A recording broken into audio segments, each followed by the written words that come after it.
What is up, guys? I'm CardFighter. Welcome to this week's episode of CardFighter's Thoughts. Today we're going over episode 16 of CardFight Vanguard G next.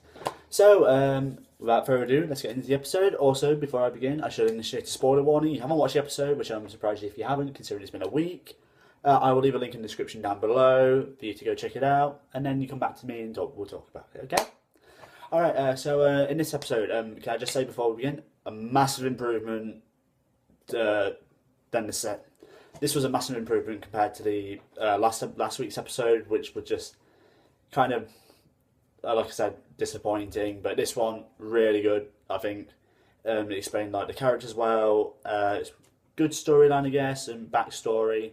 Actually showed some of the skills this time, or explained them. So yeah, we'll get into further details into those as we go along in the episode. So yeah, so let's begin. So the actual characters, we got to see more of New Nippon, and can I just say a lot more was I guess discovered about them. I guess we could say because in the last episode we didn't get to see anything of them. Well, like except for the leader, but he wasn't really that. What's the word I'm looking for? Expressed, shown off in a way. Like he was just there to be Chrono's opponent, and even he sucked at that as well. But in this one, we got to see I can't remember his name.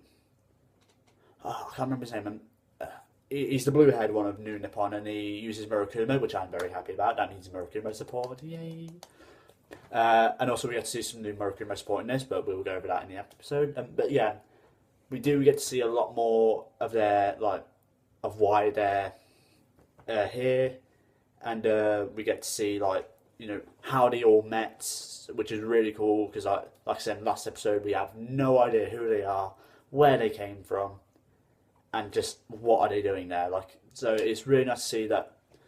I don't know if Bush Road were really listening, but I'd like to think they were. But it's nice to see that they're actually explaining their characters more than just saying here you go, here's some characters, have fun. So yeah, I can't remember his name. Makoto, that is it. It's right here on my screen. Makoto. So he is the Murakumo user, and he's showing off the new support for Murakumo, which is very, very good. Very good. He's the brains of the team, pretty much. He even says in the episode, he wants to sort of be better Shin Nata, who was pretty much the brains of Team Nippon. And he's aiming to be the brains of New Nippon. And he really does care for his team a lot, and the episode really does show that, because he wants to the team to become the best team is their ambition, but it's more Arata's ambition, I guess you could say. But he wants to make sure that dream becomes a reality in any way he can. You can really see that in this episode as he goes up against Kazuma. We also get to see some new Shadow Paladin support, so if you're a Shadow Paladin player, then good for you. But yeah, really, really well thought out, I guess you could say. We didn't really see any of them. What's the name? I don't know if it's a he or a she, but it's the third team member of New Nippon, Ling Jokuza. Again, I don't know if it's a he or a she. It's debatable. I don't know. But yeah. We didn't get really see more of them, but I'm guessing in the further episodes we will, probably next week or so, maybe a little snippet of it. But I do feel like it was a very good structure. Kazuma, we do get to see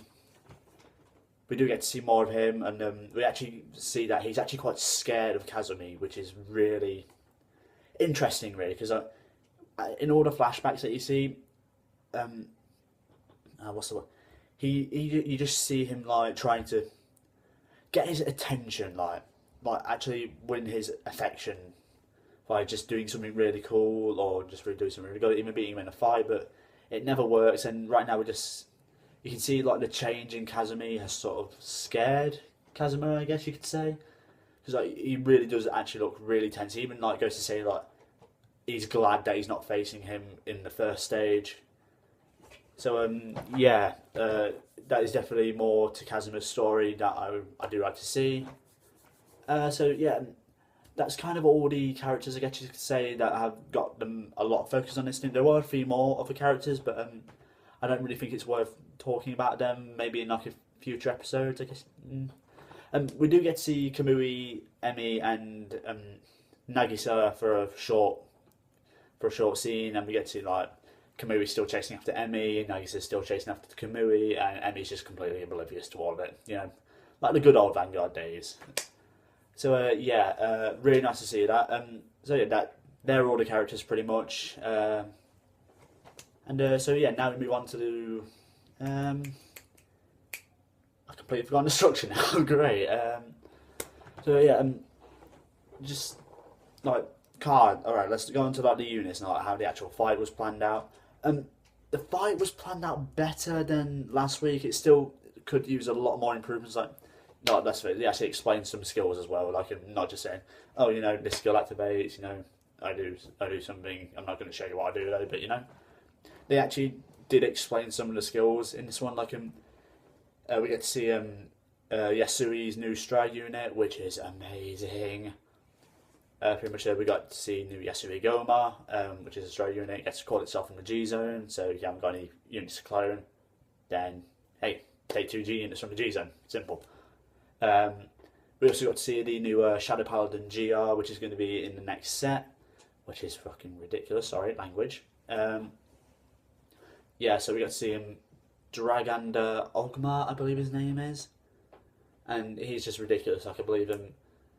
Counts +1, soul +1, retire as many grade 1 rear guards as you want, up to 5. And for every grade 1 unit retired, your opponent chooses one of their units from his or her hand or their field and puts it into the drop zone. So, as you can see, it can be quite a nuisance. Yeah, fun. We also got to see some new grade 2 supports for Yasui. We also got to see a new grade 3 for Yasui, which is really good. Combos really well with Tenma. And the episodes seem to flow, or the fight seemed to flow more easily than Arata's and Chrono's fight. I don't know. That is up to you to decide. For me, it just seemed to flow a lot better, more easy. Like, it was actually easier to watch. So Makoto and Kazuma, I do believe, have a rivalry now, because like in the episode, like again, this is why spoilers were warned, and Kazuma does lose, and like he even says like, this isn't over, like I'm coming for you, bitch. It will be nice to see like a rematch between them two. You know, when their decks have been even more upgraded, I guess you could say.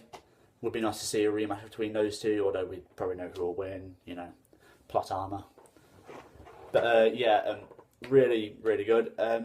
Music wise, I did pay more attention to the music this time, and for the sections where I could actually like feel the music, like it did work well. Like, there's a scene in this episode where it's in the back, like showing the backstory to Team Nippon, and they're all like gathered around these 3 stars. I can't remember what they're called, and I don't know if they're real or not, but they actually show some great importance to that team, because like they make an oath under it, I guess you could say. And the music there was actually really nice. It did like sort of feel nice to listen to. Like, I'm sorry if I'm rambling again. Like, again, I probably should write a script for this. I need to write a script for this. Really nice. And the action scenes where, like, you know, in the actual card fights, music spot on, I believe. Could have been a tiny bit better, but you know, compared to last episode, it was all right. What else do I talk about? I guess we move on to my overall thoughts of this episode. I guess what I already said in the first part of the episode, it was so much better than last week's episode. Just such a massive improvement. I'm really happy about that, because if they kept on going that way, especially with the animation quality, that's what I forgot to talk about. Really big step up from last week. You know, it actually looked clean, sort of smooth, a little bit jittery at times, but apart from that, really, really well done this week. You know, all like the units didn't look like absolute crap. You know, like Gaia Dynasty. So yeah, and you know, yeah, the units actually looked threatening, like in a way, like Yasui Goma. Apart from the guy's face actually being on it, it looked really well. I do love the way Yasui Goma looks. You know, the new Yasui Stealth Rogue Trial Yasui, I believe. But yeah, just really well done. Like even Ogma looks really scary. Like if I saw him, I'd be like, nah, bitch. So yeah, really well done. Really big step up. I do hope that they keep up the quality of these episodes because obviously like this is what my passion's about. You know, I play the game, I watch the show. I want to make sure I'm enjoying it. Enjoying it. So yeah, and we also get to see some more backstory of Team Defrider. I know this is sort of all over the place, but literally, as I'm speaking, I'm remembering it all now, and it's just sort of all tumbling out now. And yeah, we get to see Miguel. You don't remember who Miguel is. He's a guy who died for Tokuhara, who sort of like fancy Tokuhara, I guess you could say, who died in about episode 8, I believe. He's a part of Team Defrider, yeah.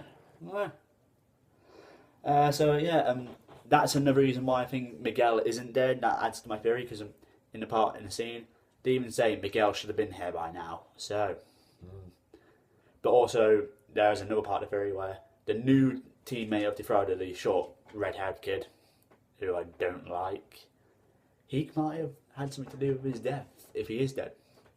So yeah, that's something to think about. So yeah, I'm going to have to wrap this episode up here, guys. Like I said, really enjoyed this episode. Really well done.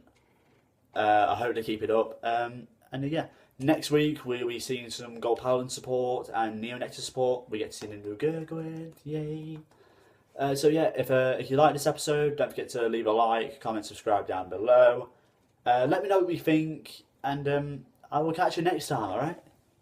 Bye!